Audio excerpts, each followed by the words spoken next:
momento quando aconteceu a lesão do Emerson, né? Foi uma tensão muito grande, né, para todo mundo. Porque nós estávamos na véspera da estreia, né? No dia seguinte a gente já teria o jogo de estreia contra a Turquia. E o Emerson era o capitão do time, né? E você perde seu capitão na véspera, gera aquela confusão, né? Um corre para lá e tudo mais. Então, assim, eu não pensei nessa possibilidade de começar jogando, porque se analisar os outros jogadores que estavam na seleção, eu era a última opção. Eu e o Filipão à noite chegou no meu quarto, ele junto com o Murtosa, né? Aí eu gelei, né? Aí deu aquele frio, né? Assim, eu pensei, o que eu fiz de errado agora, né? Aconteceu, vamos lá, já que os caras estão aqui, convidei pra entrar. E daí eles já foram falando, ele já foi me falando, né, que no dia seguinte o Emerson está cortado, vai ter condições de ficar, né, não recuperar tempo, e amanhã você vai ser meu titular. Daquele jeito bem particular dele, né. Então, tudo bem, né. Falou mais o que, né. E foi bacana a forma assim como eles me deram notícia, mas ao mesmo tempo me deixaram tranquilos, né? Ali naquele grupo, né? Tinha de tudo, tinha um pouco, né? E bem distribuído na minha forma de ver, né? Existia um talento muito grande individual da parte de cada um dentro do que fazia, né? Cada um dentro na sua posição.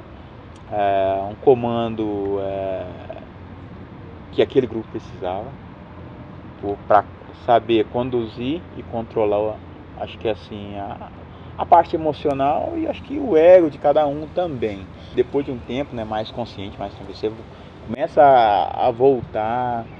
Como foi o processo para você chegar à conquista? É muito sacrifício. São muitos dias, né? Muita dedicação por parte de todos, né? Trabalho intenso, as pessoas que trabalham na retaguarda ali que não aparecem, mas para dar todo um suporte para nós, para montar vídeo, palestra e dar condições para que a gente comece a tempo e a hora. Então,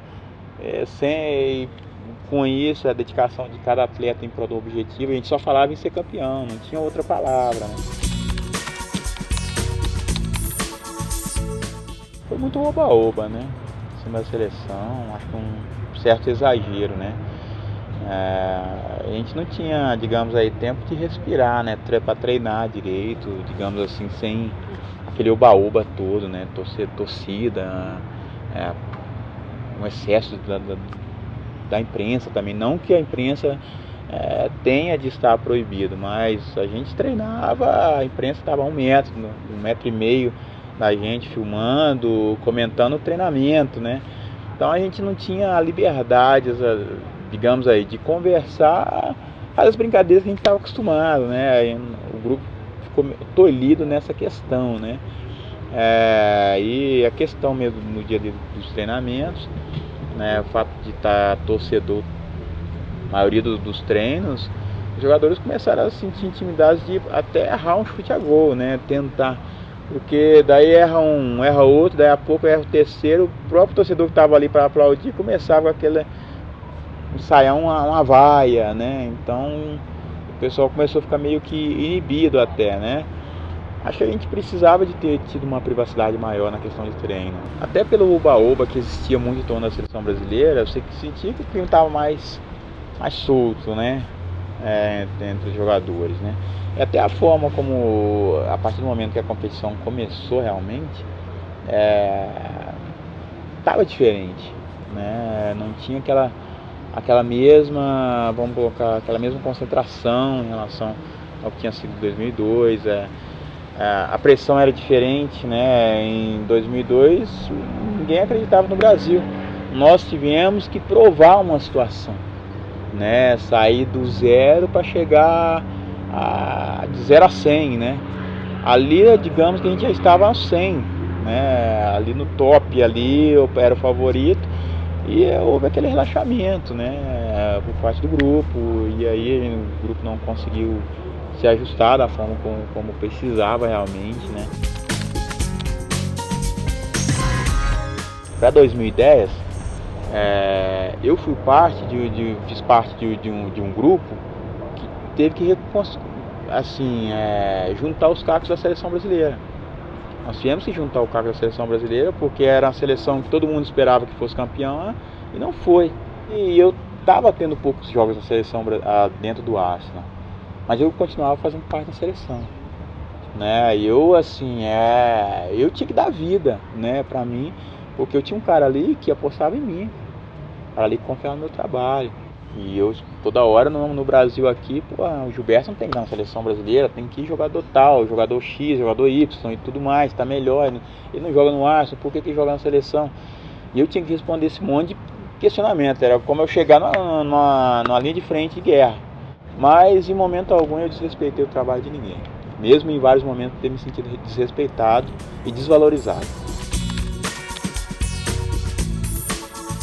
Eu vivi uma tristeza maior do que foi em 2006, cara.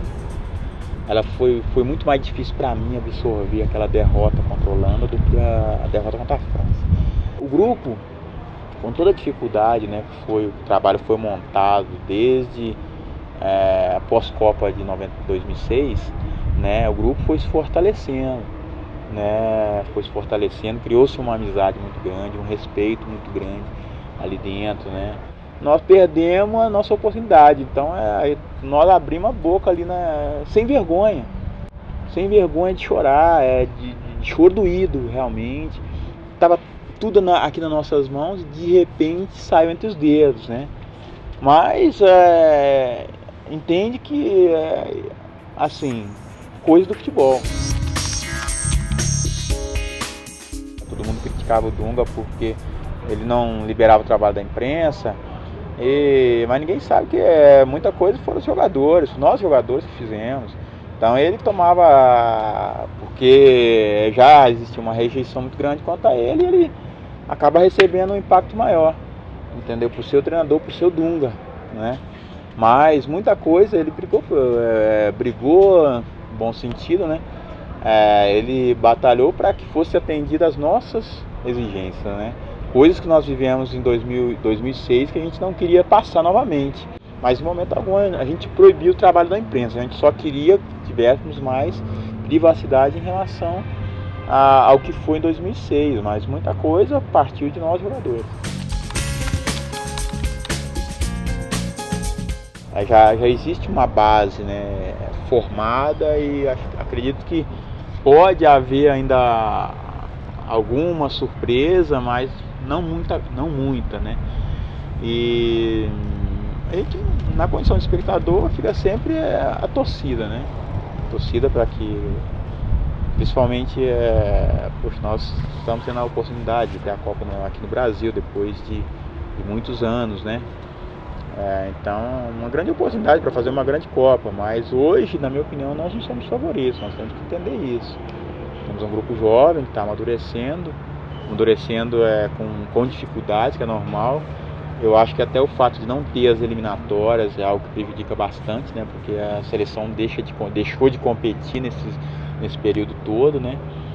E vamos ficar na torcida, né? Para que o Brasil faça uma grande Copa. Pode pesar tanto a favor e contra, né? Eu lembro que nas eliminatórias aqui no Brasil a gente às vezes sofria contra a torcida contra, porque a torcida do Brasil é super exigente. Essa seleção, mesmo sendo muito jovem, acho que conseguiu administrar isso bem na Copa das Confederações. Acho que o que nós vamos precisar, esse grupo vai precisar, é o que aconteceu no jogo da final contra a Espanha, que a hora que a Espanha perdeu o jogo no hino nacional, quando o Maracanã todo engoliu a seleção da Espanha naquele momento. Aí os jogadores lá dentro fizeram a diferença, porque quem veste aquela camisa amarela dentro sabe o peso quando aquele hino é tocado. É diferente, dá um sentimento diferente ali dentro, você se transforma, você se engiganta ali no momento do hino. Então é isso que nós vamos precisar. A partir do momento que o torcedor brasileiro entender quanto ele é importante nesse processo da Copa do Brasil, abraçar a seleção agora, nós temos que realmente nos portarmos como nação, em prol de um objetivo, né? Porque se o Brasil, o sucesso da seleção brasileira, o sucesso de uma Copa do Mundo no Brasil, é o sucesso de todos nós.